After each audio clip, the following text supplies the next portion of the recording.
Hello and welcome to this session, which is about focus build for SAP Solution Manager. Discover the latest innovations. My name is Frank Kühn. I'm the area product owner for Focus Build. This is a recording of a session that was on the live event, the ALM Summit 2022, end of last year. Now we have January 2023 already, which means our SP11 is already released. So I had to remove some stickers about lab preview. That all the stuff that I show you is basically already released now. The disclaimer I anyway show, because in case I tell you something about what's planned, just to be on the safe side here, our standard disclaimer. Okay, let's get started. So what will I show you? On the one hand side, some cross-topic items, then we go into requirement management, process management, test management, and finally one more thing, which is really interesting to round up the whole package of Focus Build. And with all these topics, I want to show you, okay, Focus Build, Solution Manager, mainstream maintenance ends 2027 and extended maintenance 2030, which doesn't mean we don't do anything anymore in Focus Build. We are still developing, listening to our customers. We had this customer connection initiative where we participated also with Focus Build, and we delivered a lot for our customers based on these customer connection requests. And this I will show you also here in this session, how we evolved over the last 2-3 SPs and what is planned for SP11, which is released now.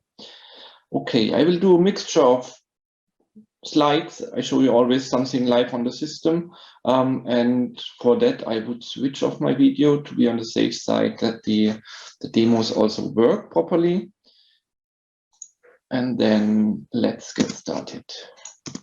Okay, one cross topic that was also requested from customer connection is basically the improvement on the business partner search. So in Focus Build we have in several places a business partner field, and up to now the F4 help, the search help was not that good. You could just enter the name or the business partner number. It was finding the right business partners, but in case you are in a bigger company where you have potentially people with the same name, it was impossible to differentiate. So we introduced a complete new business partner search help where you have the same search fields like in CRM Web UI, which helps you a lot. You get then there also in this search help pop up your own result list where you can select the right person. We have also possibilities to search by different business partner categories, which is normally pre-filled based on which field you are using. So if you are searching for a team, it will be pre-filled by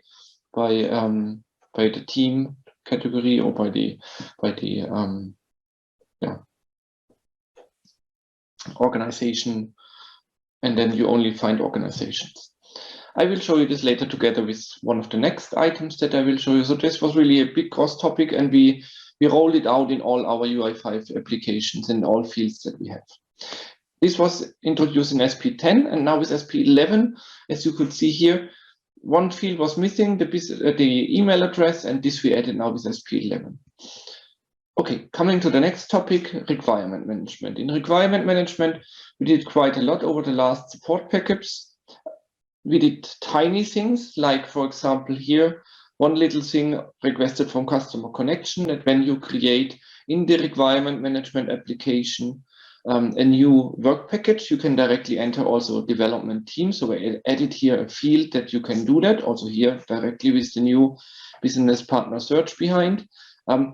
So we did tiny little things, but we also did really big topics, and this is now this one here.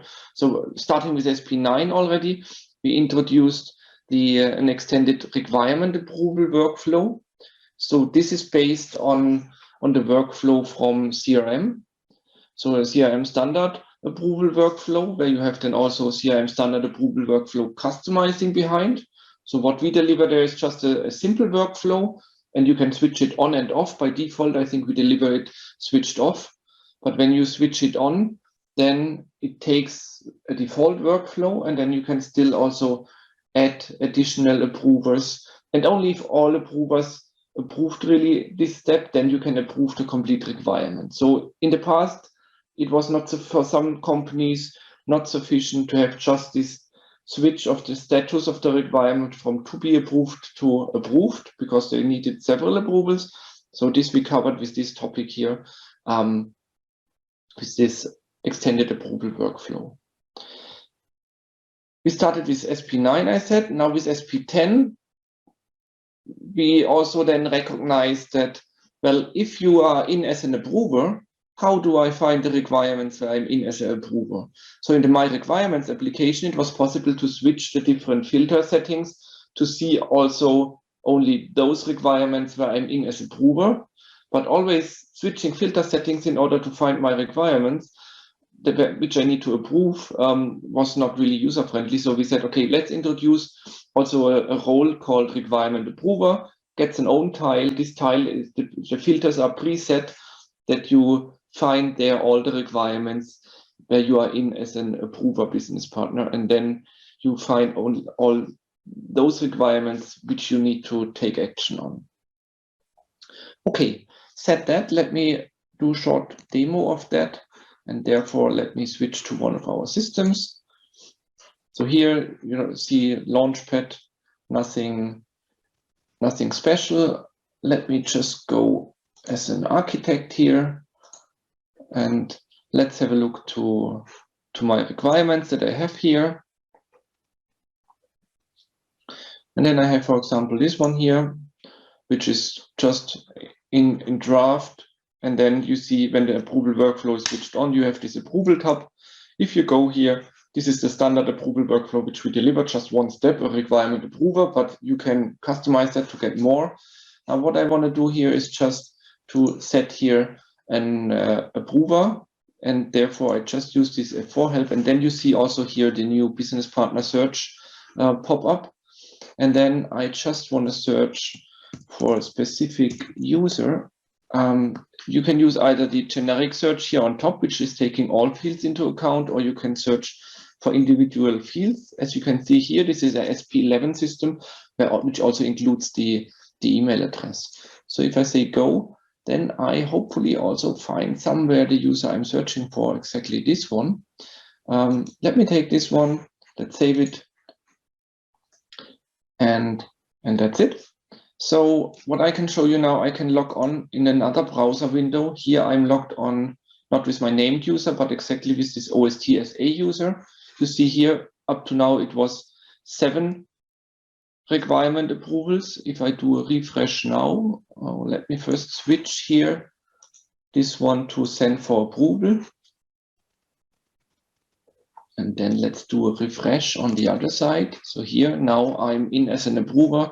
Let me do a refresh here, and it will become here 8 approvers. And if I go in here, you also see then this work package, this requirement that I just put this user in as approver, and then I can say here, okay, well, let me approve this one. And if you have more than one approver, it's just adding more lines here, and each approver needs to approve that. Okay, so this is this additional approval workflow. Let's go back to the slide. So this was one big topic. Another big topic in the area of requirement management was the customer-specific fields. So we got this request quite often from customers. They want to add their own fields to requirements. And we did that then with SP9, that we introduced customer-specific fields. You can do it via customizing to add these fields. Initially in SP9, we introduced it in the My Requirements app and also in requirement management, that you can, in requirement management, you can also search for the custom fields and see it then also in the result list there. With SP10, we added there was also then the need to do some reporting on the whole topic of custom fields. And with SP11, which was released on Monday, so yesterday, we also added the custom fields to the mass change. That also in mass change, you can modify then the custom fields. Okay, let me just show this as well on the system to you. So here again, my my user? Well, I'm in the requirement and let's take one which is in draft.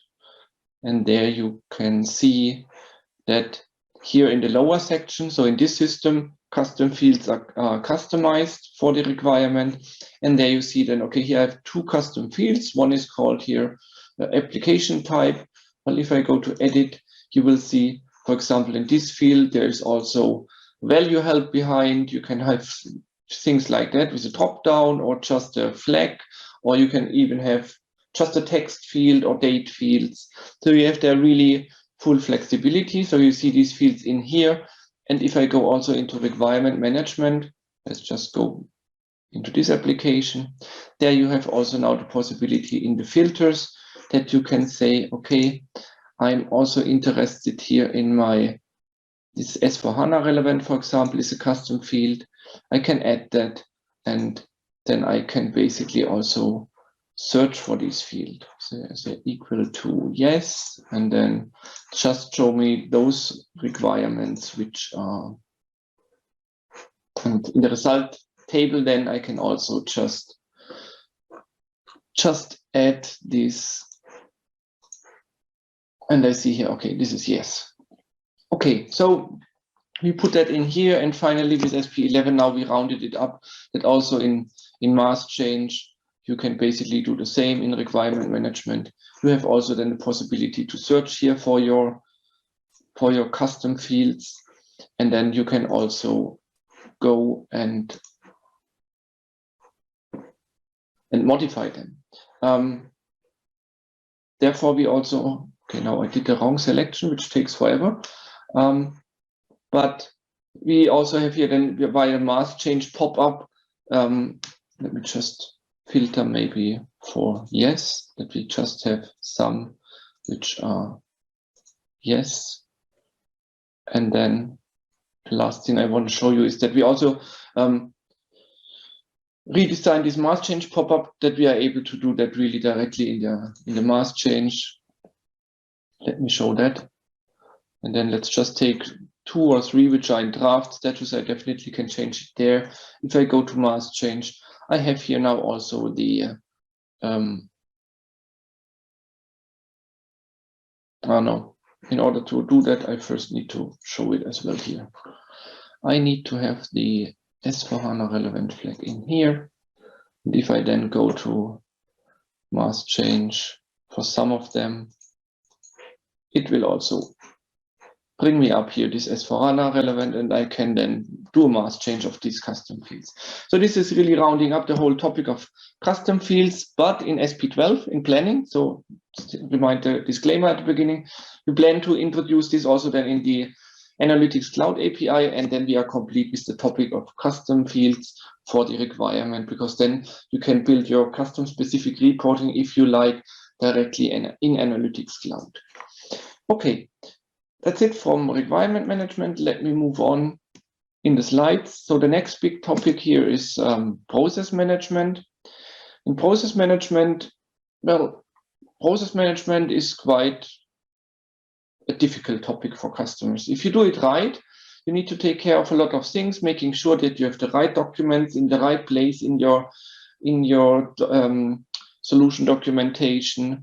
And therefore in Focus Build, we have our drop doc functionality, we call it, our documents functionality, which helps the end users a lot to don't make mistakes. We have KPIs and stuff behind, and we are constantly improving to make this more easy for the end users, that they don't need to go into the solution documentation UI itself.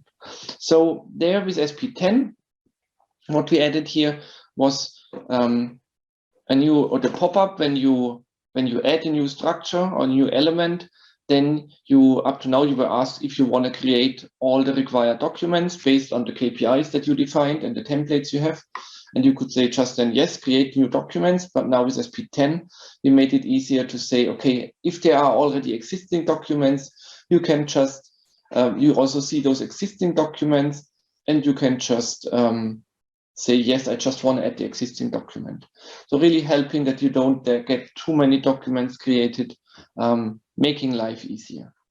Then another topic helping the end user, not having the need anymore to go to the solution documentation, is the technical assignment tab. So we introduced here now the possibility that you can directly within our Focus Build UIs directly assign or assign technical elements, search them from the library, or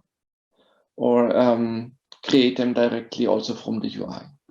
So this is the other topic, and the last one, and then I show you all the three things together in the system, is this warning icon here, which is indicating you that someone was modifying something directly in solution documentation and added it to this change document you are currently in. So remember, in Focus Build, our development branch is change control. So in order to change something, you need to have a change document, which is our work item.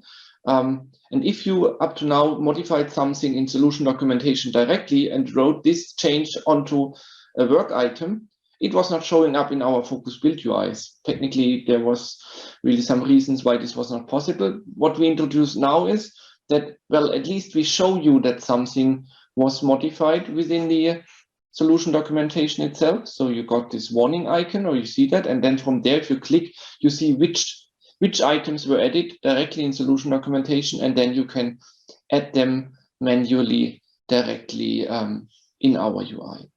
Well said that. Let's go back and close our mask change, and let's start here in the My Work Package application.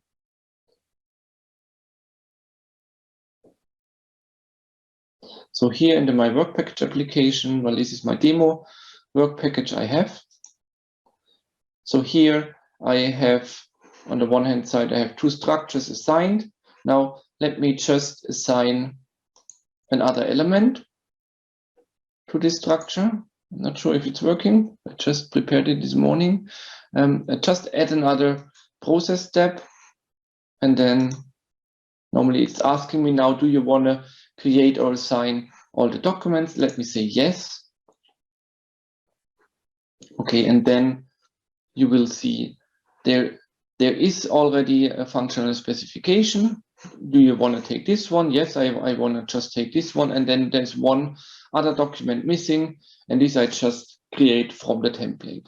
So this is really helping you that if there is then already something in solution or the required document in solution documentation, it's asking you if you just want to take the existing one and assign it and not creating an additional one. So this is really helping to avoid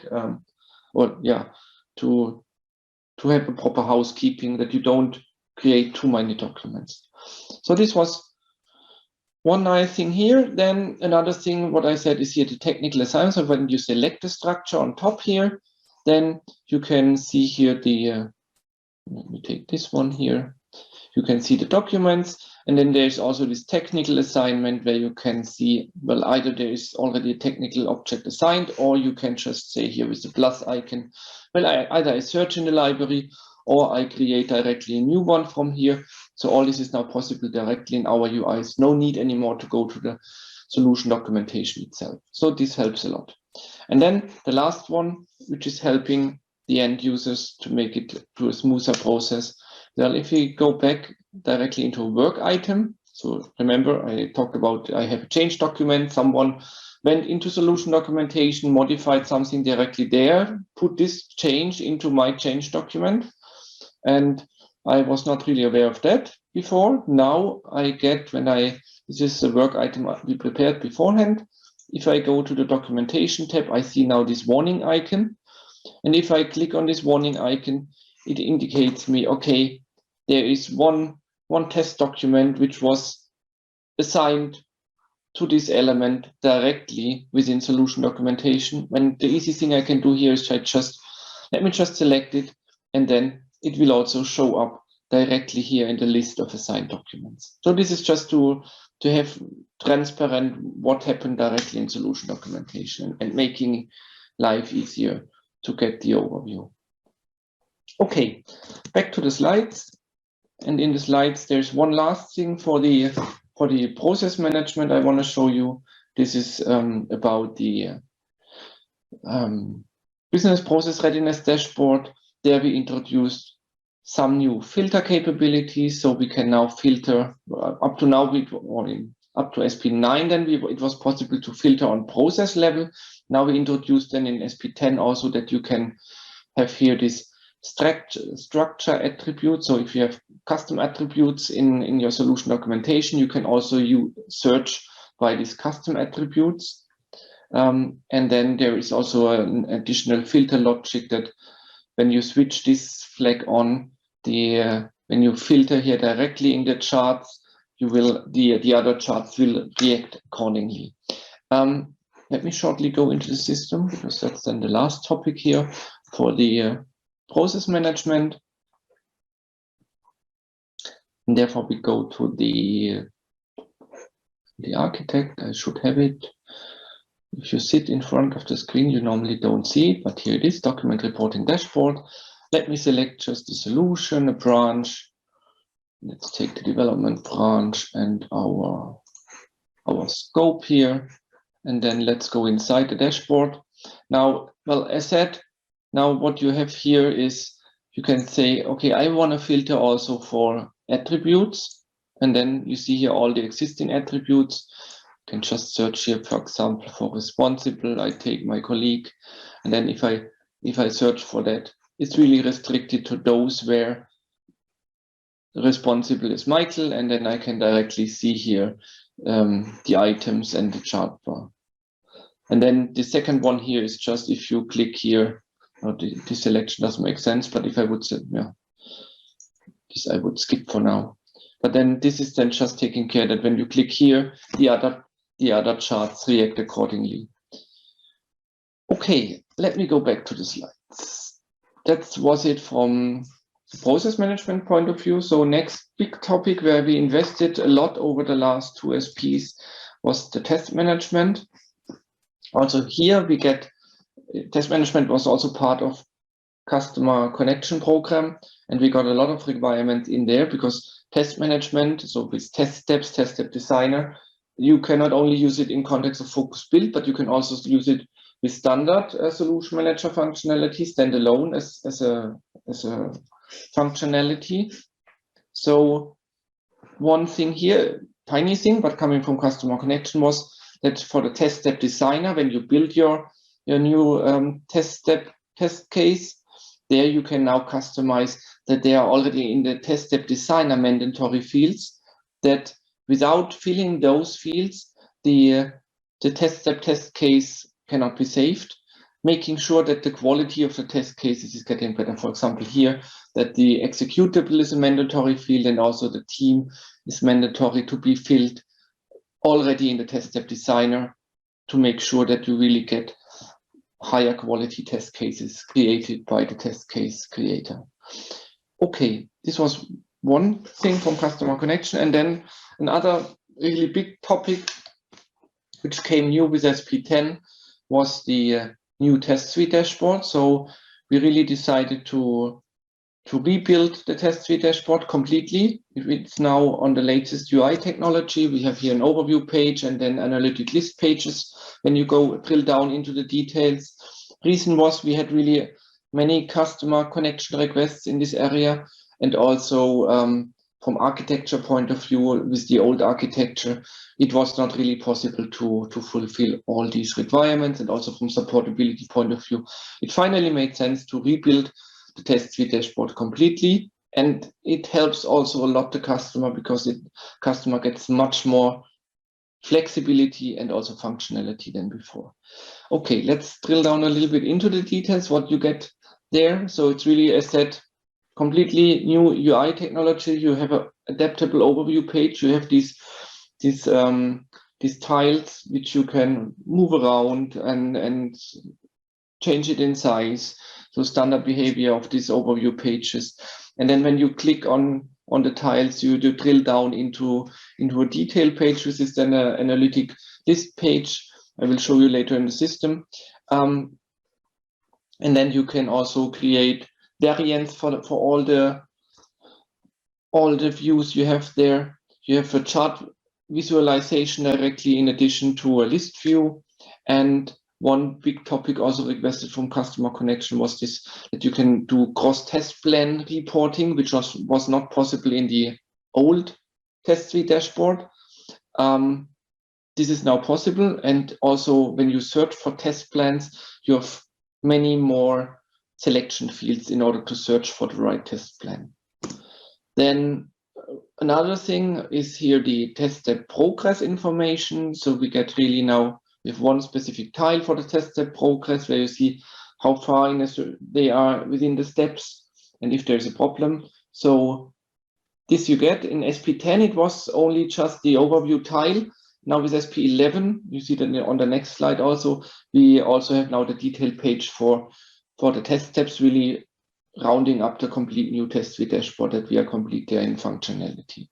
So this gives you then here the test steps, better transparency on the test step progress, because you see really in the sequence how far the testers already got.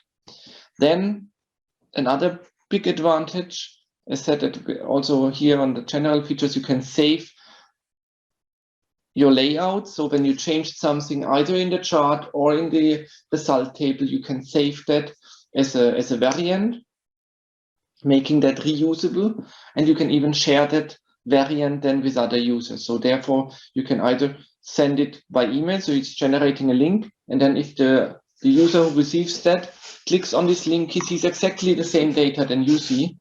And if you are, for example, a test manager and interested in a certain test plan for the moment, because this test is ongoing, then you can make your own variant and even save that as a tile on the launch pad of Solution Manager, that you can just click there and then you jump into the detail view that you modify to your needs and saved it as a variant. So this is all cool stuff. And finally, as said already in SP11, we rounded it up that for the test step progress, you get also now the detail screen. Now let me show you this in the system itself. Take this one here. And as said, we can use test step designer, either standalone or in context of focus build. So that's like in the past, we have two dashboards or two tiles here on the launchpad. So one is for focus build, the other one is for test suite. The differentiation is just the initial selection parameters. If I go into the focus build dashboard, you select by project, wave, test plan. And if you enter via the standard test suite dashboard, you enter via solution, project, just a different starting point. Okay, let me just select the project, please. And then let me just select, I take here all waves. And then, as said before, you can now do much better test plan selection, and you can also select several test plans, and also the search capabilities here is much better. You can search by planned start date, planned end date, test classification, and so on. So it really gives you a lot of possibilities to find the right test plans, and you can also select several test plans to get them all together. And then let's have a look to that. What do we get? One other advantage, it's much faster than the old dashboard. And you see here these different tiles. You can, if you like, you can just move them around. You can make them bigger if needed, well, as you need. And then you have, well, different information on these tiles. Sometimes you have already, well, a graphic. You can see here, for example, okay, I'm only interested in the last 7 days or the last 90 days. You have this kind of statistics already directly on the overview page, or here I'm interested by priority status or just by priority. So it gives you a lot of flexibility. And then normally in most cases there is then also, if you click into the details, you end up in this detail view. Let me just take the other one. What I want to show you is here, for example, this work package test case assignment. Well, this tile only exists in case of focus build, because in standard you don't have work package. If I go in here, this is more for the test preparation for Test Manager to see, is there already for all work package that I want to later on test, is there already a test plan, a test case available? So I go in here, and now I see, first of all, on top, I see the chart for the selection here, and in the lower part I see the result table, and then I can either say, no, I'm only interested in the chart, or only in the result table, or I prefer this one for now. And then the big flexibility you get here is basically via this setting icon. And if you go in here, it basically gives you all the data you have available, and then you can mix that into your data in. So for example, here it's just showing me the work package by status, and then just telling me which one have test cases, which have no test case. I selected several waves, so well, I'm also interested in which wave are they. So let me just add that as an other category, and then directly the chart as well as the result table is changing. And you see here now sorted by, in addition, this category wave. And I see now, okay, in wave 1, I have just, it's all fine there. I have all these test cases. In wave 3, which is still in development here in this case, maybe the data is not that useful, but you see here, you can really do as you need it as a test manager to get the data that you like. And you have a lot of flexibility to even change axis of the graphics and so on. And then if you have the view you want to have, then you can go and say, okay, save me that as an old variant. So I just save this now here as a variant, and then I have the possibility to share this data either via email or I can store it as a tile on the Launchpad. And this gives you really complete flexibility and interaction with other users to show them the same data directly in the system. Okay, well, that's it from test management. Maybe a little teaser in SP12. We are also currently working on a redesign of the solution readiness dashboard. Will be based on the same technology like here test suite dashboard, and this gives you then also much more flexibility in the solution readiness dashboard. Okay, and now let's come back to the slide. And then there is, well, one more thing, and this one more thing is basically the enhanced pace that we introduced now with SP11. So since Monday, it's available.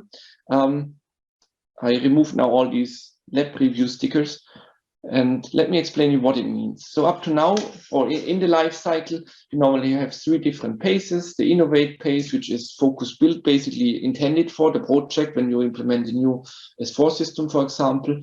But then normally you have also a fixed pace where you need to urgently fix stuff, and an enhanced pace where you, during the system is live, you have smaller enhancements you want to build. Well, up to now, focus build was able to cover for sure the innovate pace that was built for, but we introduced also a fixed pace which you could use in a hypercare phase where the project team still was responsible and had to do urgent changes to the system to fix certain things. So these 2 things we covered.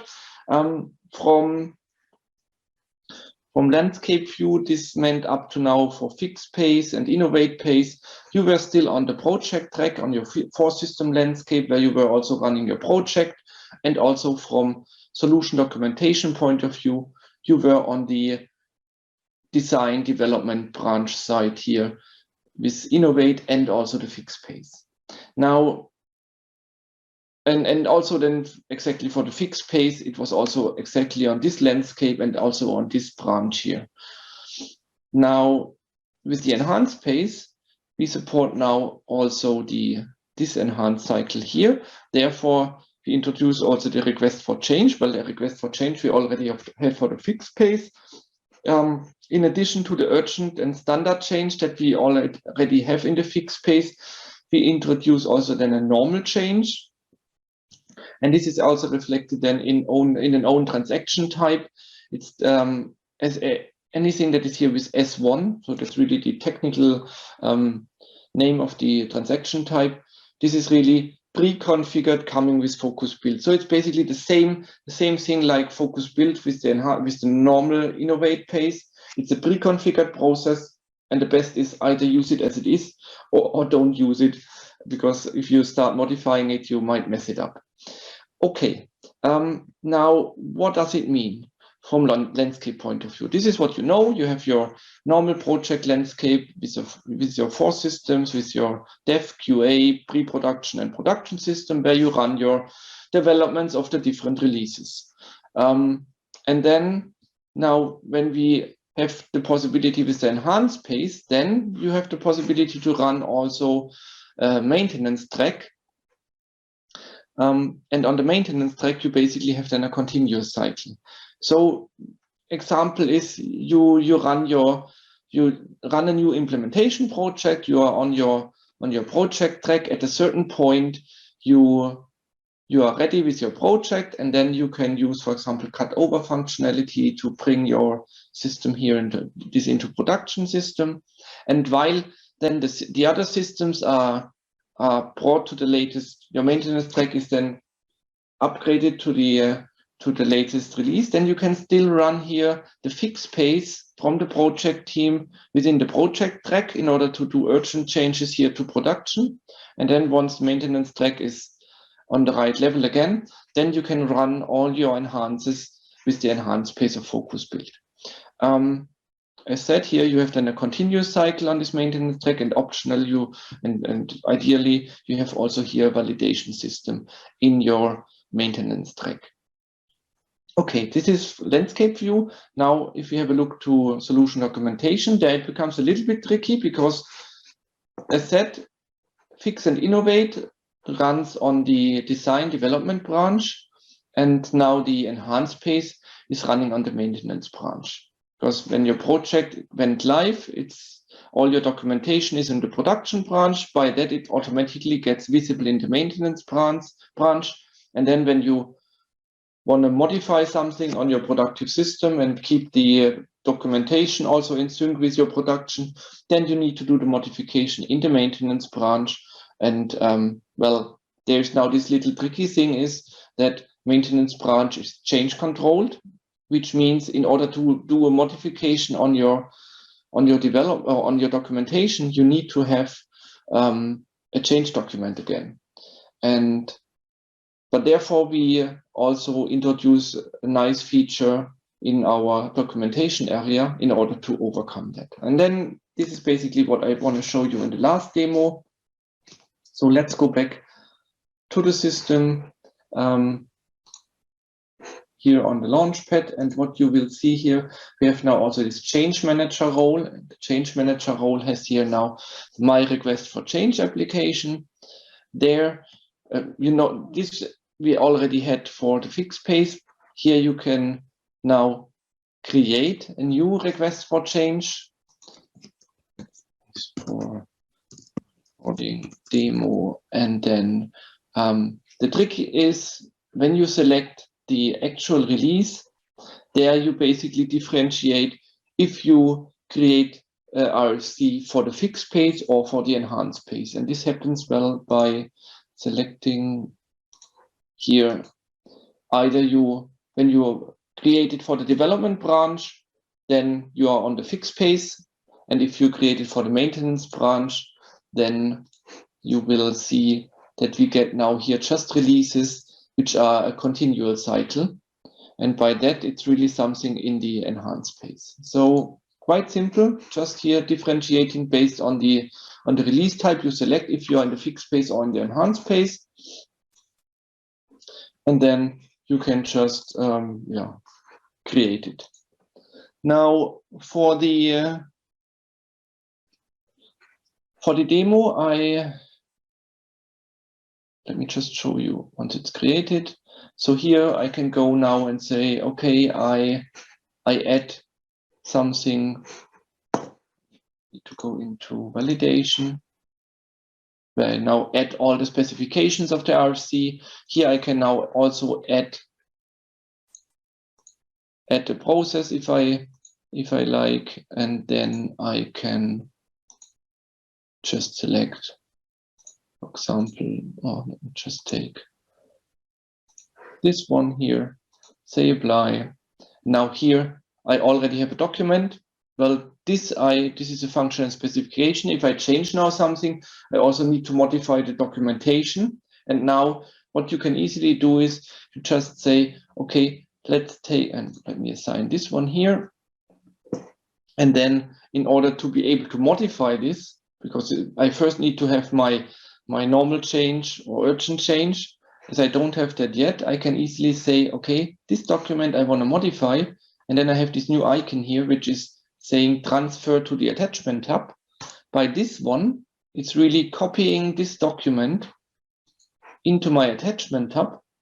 And then I can go, because attachment is just attachment to the RFC, I can do whatever I like there. But in background, it keeps the information from which process step it was coming from. So I can go now here, just open this document, just open it. And then I can modify it. We are running out of time, but I think it will be quite good. Let me just put here a V2 that we know that this is the new updated document. Let me close that. And then I can just go and go to my download folder. Here, it's the document that I just modified. I drop it here. And then I say, okay, it's detecting, it's the same name. This is a new version. I just update with a new version. I say create. Well, that's it. I modified in the attachment tab my document to what I need. Then, well, I can do here in the scoping, I can say, well, for this change, I need a normal change. Let me include also all the documentation stuff. That's it. Let's say save. Validation is done. I specified everything. I release it for approval. Someone needs to, okay. I missed something. Okay. Let's go to the other one that we prepared. So this one here is just a prepared one. I have also an attachment, and then this one should hopefully work.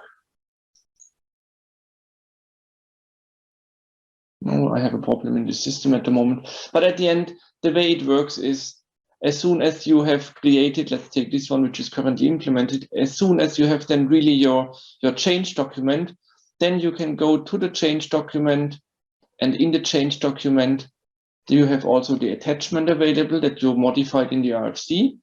And there you can then just take the attachment and move it back into, so if I select this one, I can just move it back to the documentation structure in the right place, and you are fine.